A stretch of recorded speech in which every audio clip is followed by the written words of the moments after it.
Greetings, lads and ladettes. It is your main dummy thick man, Leon Blight here. And today we have a video explaining two things, mainly two things in the game right now. One being the Nexus events, and the second one being the collector's cash. Cash. I'm sure it's cash now. Alright, anyway. So first, let's go over the Nexus events first. Explain what it is. It's basically a gacha banner. And to briefly explain what a gacha banner is to the uninitiated, it is mainly a trope developed from a Japanese. The gachas originated like in the physical form. First, they had like the boxes, the gacha boxes. You put money inside. It dispenses a globe, and based on whatever's on the banner there when you read it, there are specific odds for you to get an assortment of common to rare to epic or legendary. The conventional rarity system that we have when it comes to noting the goods that you are getting from a gacha banner. So the Nexus event is one, and it has the same statistics of having a 1 pull and a 10 pull, and it rewards you for performing a 10 pull over a single pull, which is present in most gacha banners but not in all of them. There are some games which have no reward for performing a 10 pull over a 1 pull. The incentive for performing a 10 pull is of course is that you spend more, but you're guaranteed something if you buy in bulk, basically. So specific to this Nexus event, the very first one, the statistics is that you have a 1.5% chance at a 5 star, and there are only four contents for the 5 star category, which is Jane Foster, Mighty Thor on the left, and Destroyer on the right. If by chance you already own Destroyer, instead it will have the chance for the variant to pop up. Meaning to say that you can only get four rewards for the 5 stars, which is Jane Foster and the variant associated with her, and Destroyer and uh, his variant associated with him. And the thing is, if you perform pulls in the banner, eventually, if you don't get a 5 star reward by the 50th pull, they will guarantee you to draw a 5 star reward at the 50th pull if you do not receive one prior. And you're allowed to maximize up to the four possible 5 star rewards that are available, which I've mentioned previously. So, in the odds of getting the 5 star reward, so there's 1.5% chance to pull a 5 star reward, but then it has to flip a coin between giving you Jane Foster or Destroyer. So the first time, if you flip Destroyer, what happens is Destroyer's eliminated from the pool. Instead, the variant will be replaced. So when you get your second 5 star reward, it will flip a coin between getting Jane Foster's base card or Destroyer's variant. And if you get Destroyer's variant again, it means you have to go for a third 5 star pull. And then your third pull, if you eliminate Destroyer and his variant already, you're already guaranteed Jane Foster. And that's at most on your 150th pull. If you want to go for the Jane Foster variant, you're gonna have to go at most the 200th pull. Considering that's the sequence that the pulls happen for you. Of course, there's many ways to do it, but yeah. And then as for uh, the 4 star rewards, you have a I believe a 9.5%. Yes. You have a 9.5% chance to get a 4-star reward, which are associated variants or icons. That's it. And the rest of the 89% that's remaining, you get either credits or boosters, which is absolutely horrid to pull. So those are the odds. Now, in terms of gacha ads, those are actually very standard. Not your SSR, your quote unquote SSR or your 5 stars have 1.5% chance to pull. That's an industry standard. I hate to say it, but um, in terms of gacha standards, the odds are actually up to par. Not as much on the 4-star rewards. Usually the 4-star rewards can go up to like 20%. 9.5% is very terrible. And then the rest of the useless. Okay, if you pull boosters, boosters are like near useless, and credits are still usable because they go toward collection level. And the odds of going 89% to pull boosters or credits at the cost of sinking in gold is way too great. Your chance at depression over dopamine here is way too high. It's incredibly not worth it. So on the right side of our screen, I prepared some math for us there. So it's 180 for a single pull and 180 for a 10 pull with a guaranteed 4-star if you do a 10 pull. And if there's a 1.5% chance that you could pull a 5-star at any given moment, at any pull, any single pull can be a 5-star. It's just at a 1.5% chance to do so. So there are different packages to purchase gold. So if you want to purchase gold from Ben Brode and Team directly, there is the packages for purchasing gold actually have increased the rate conversion rate the larger amount of quantity you purchase, meaning to say if you buy in bulk you get a discount. So performing a 10 pull if you're purchasing gold at the worst conversion rate I'm only using my local currency here, which is Philippine peso. So you're paying 1,566 pesos for a 10 pull if you're doing the worst conversion. And if you're doing, if for some reason you wanted to spend 5,250 pesos for the greatest bulk conversion, your 10 pull will cost you 1,188 pesos. Now, I performed math or reference math for other gacha games, more popular ones, such as Genshin Impact and CRK, Cookie Run Kingdom. Um, Genshin Impact uses Primo Gems as their premium currency, and I've converted that one Primo Gem is nearly 1 peso and a few cents. And one pull for Genshin is 160 Primo Gems, which is 169 pesos. So a 10 pull on Genshin is 1,690, which is above rate for relative to Marvel Snap.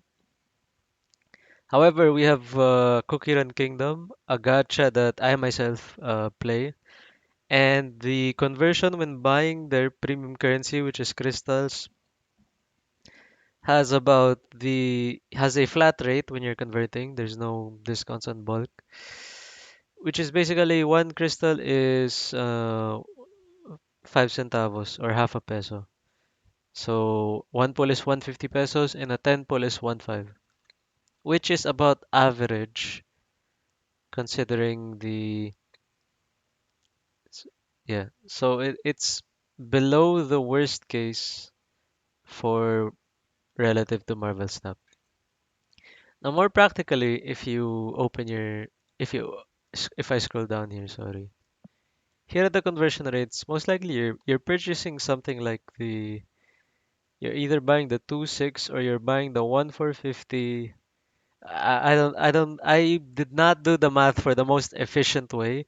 Obviously, the most efficient way is to buy the 8,000, but that entails you want to sink 5,250 pesos. So I won't go into the logistics of actually purchasing gold because I have no interest in purchasing gold whatsoever. Instead, I want to talk about the problems of the Nexus event existing. What does the gacha entail for the game and the players involved? The main problem that it does is that it increases the gap between free to play and the whales. So it increases the gap, and this increasing gap between the power level of a free to play player and a whale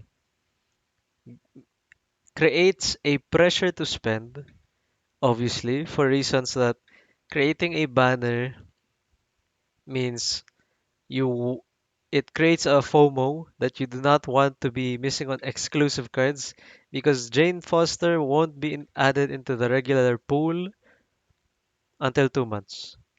So much like the Battle Pass cards, the Nexus event cards, when they come out available during the Nexus events or the Battle Pass, they won't include them in until 2 seasons later for regular players to achieve for themselves. Therefore, uh, it creates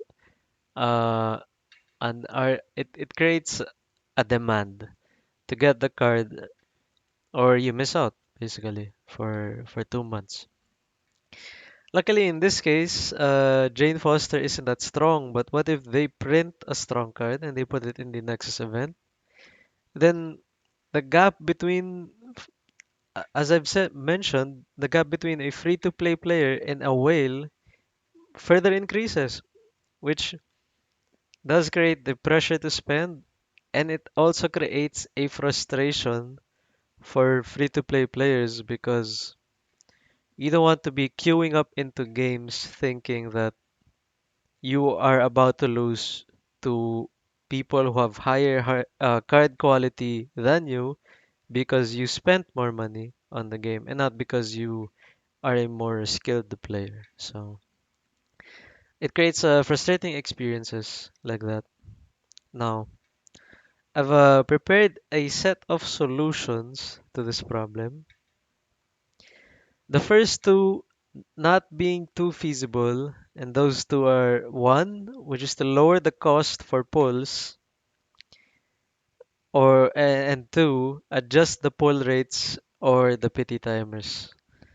Now, two is less feasible than the first one. The first one is still doable. However, I do believe that either of these options kind of feel bleak because I have a feeling that whatever they've set the prices to be and the calculations for their odds of their pull rate odds, their pity timer timings, they've already done marketing on it. They've done their research probably, and the chances of them adjusting these are quite low. However, I still encourage them if they can make the cost any easier or the rates any easier, especially the rates.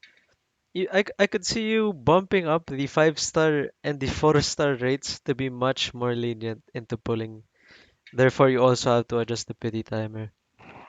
So please, Ben Brode and Team, look at 1 and 2. If you can adjust the cost, if you can adjust pull rates and timers, make it easier any way you can, please do.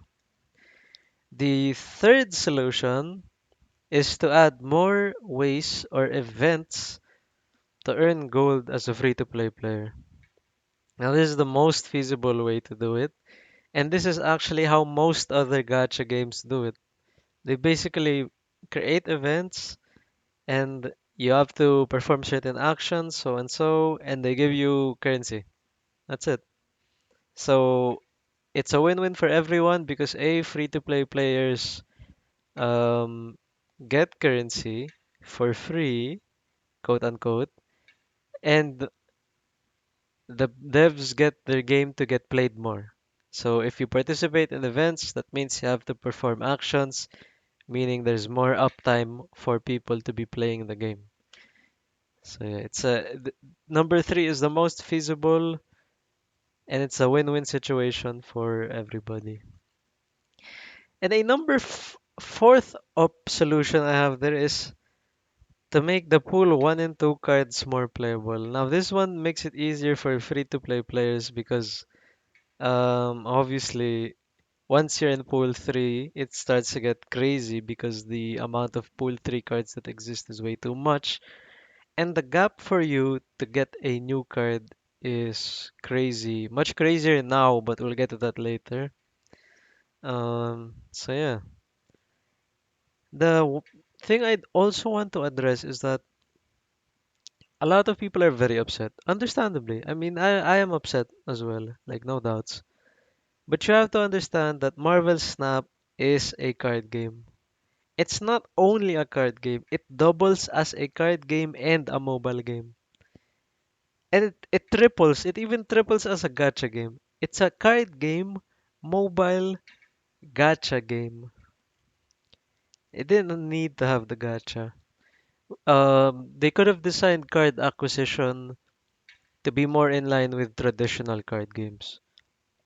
And I have to tell you, this is a fact that it is unavoidable because card games are inherently pay to win.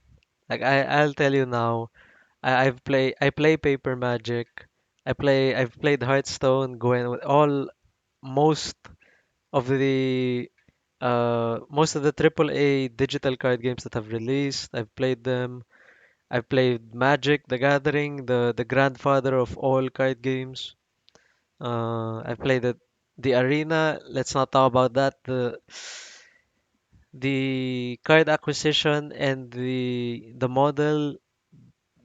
card acquisition model and the economics of Magic the Gathering is super atrocious. So card game collection acquisitions in general are atrocious. So you have to understand that this is the way it's inherent in. So yeah, you have to accept that fact. But despite that, though, Ben Brode and team, I want to say that you should make it easier on your player base to acquire the cards and not make it harder. You know, if there's any way to make it easier, please do. So yes. Um, but yeah. So a quick run recap again on Nexus events. The main problem is you don't want to further the gap between a free-to-play player and a whale, or else a lot of your player base, which are free-to-play players, will vanish. And the frustration that the card quality gap and card power level between players are increasing is not healthy for a game. So yes. And I have proposed some solutions which I've already mentioned. So yes. Those are the Nexus events. Now, I want to move on to a second topic, which is a clear problem for me. This one's like a giga problem, and that's going to be the collector's cash. So, what they did with collector's cash is they replaced the random card rewards and the mystery rewards. Instead, they combined them together into a collector's cash. So it used to be, so I've progressed it a bit here already. It used to be that the random cards and the mystery rewards would be alternating each other here on the right side. So if you're looking at the right side, you can see that it used to be you get a card and then you get a mystery reward and then card mystery reward so on. On the left side, they give you like the generic booster credit alternate. So the left side was alternating credits and boosters, and the right side was alternating random card and mystery reward. Instead, they're all just collector caches now, meaning to say that they have combined the random card and the mystery reward all in one place. Um, they did not display the odds. I was looking everywhere for it. What were the percentages that you were gonna get a card, you were gonna get credits, gold, or a variant? So mystery rewards give you a chance at credits, gold, and variants, those three. And then the random cards obviously give you a random card. Now, after the patch, it's I my collection level was 688, so I was around here. And then the first two cards they give you after, because if you read the patch, they will be allowing you to get Sandman and Killmonger as your next two cards right after. And then I went further a bit down, Omega Red, Collector's Cash, and now I'm at about here. So what I want to showcase is I've prepared how many Collector's Cash did I prepare? I prepared four because the gap further increases down the line. Now the thing I want to mention the problem of using a random card with the mystery reward is that they say you get cards faster. That could possibly be true. Or you could also get cards much slower, meaning to say, if you open collector's caches, you could be hitting 10 cards in a row, which would be absolutely huge. Or you could open 10 collector's cache in a row and whiff all 10 times, meaning to say that you could go 100 collection level and not get a single new card simply because RNG told you no. And that is a very huge problem. So that's I don't know the odds.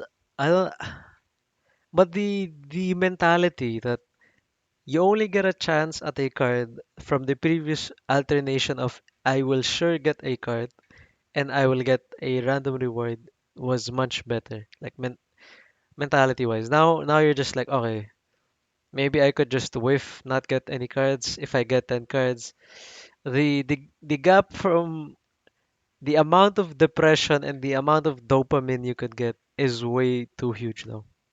And it's not very healthy to internalize as you're expanding your collection.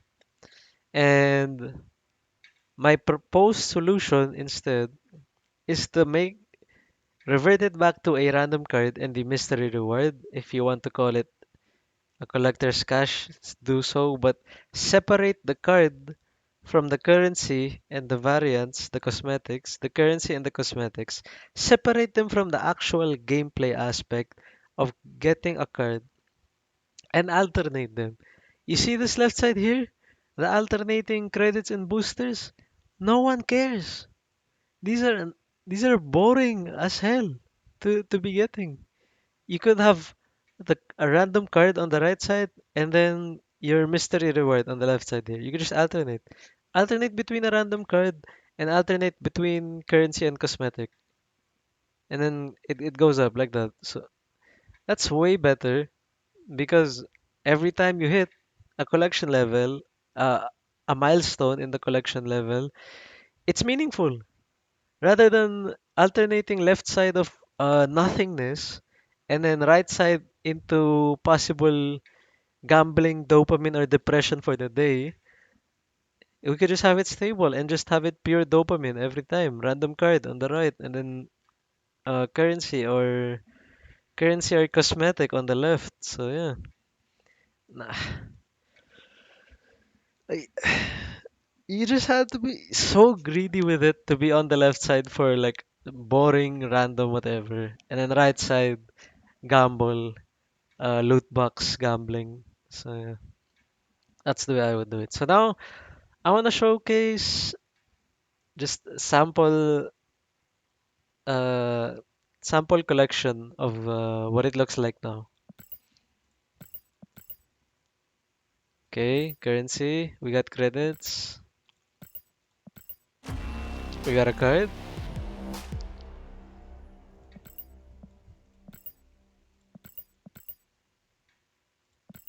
Okay, currency. Cur Booster. Swordmaster Booster. So that was two currencies in a row. You see how I skipped a card? It used to be you were guaranteed card, mystery reward, card, mystery reward, card, or and so on. And then that's it. Now I just get boring credits and boosters. See, that's a huge problem. Now imagine if I go further on and these next two collectors cash here, I just get currency or cosmetic. And I don't get a new card. And then my collection level is stagnant. As a free to play player, I'm stuck with pool 1 and 2 cards, and if my pool 3 cards are boring or they don't do anything, that's it. You're dead. You're dead in the water. And if I get too frustrated, I'm done. I'm done with the game. So yeah, that's a huge problem. So please, Ben Brode and team, so please do something about the collection level again. The collection level track. This needs to. This needs something needs to happen here. As for the as for the Nexus events, I understand you need to make money, alright. Food needs to get on the plate. And I understand I have a deep understanding of how card games work in terms of acquiring collection when it comes to like purchase when it comes to shelling out money. So just make it easier. Nexus events can exist. Just make it easier to either get currency for us to participate, which is the easiest way to do it, or just lower the numbers. Lower the cost or increase the numbers of getting the cards. Or the 1.5% odds is kind of too low. Like a lot of gacha games can pump it up to maybe even like 6% or 3%, something like that. 1.5% is too low. The pity timers are too crazy and the cost is too high. So yeah, Nexus events, please do something about it. Make it easier. And especially the collection level here, please. Fix this. This needs to be fixed. Alright, that's it. Let's not talk about gameplay. Let's talk about mainly the systems and the economics of the game. So, yeah, that's all.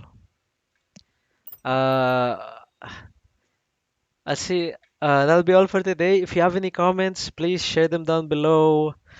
Do any other YouTube stuff that you want, and I'll see y'all when I see you. And take care always. Stay dummy thick. And goodbye.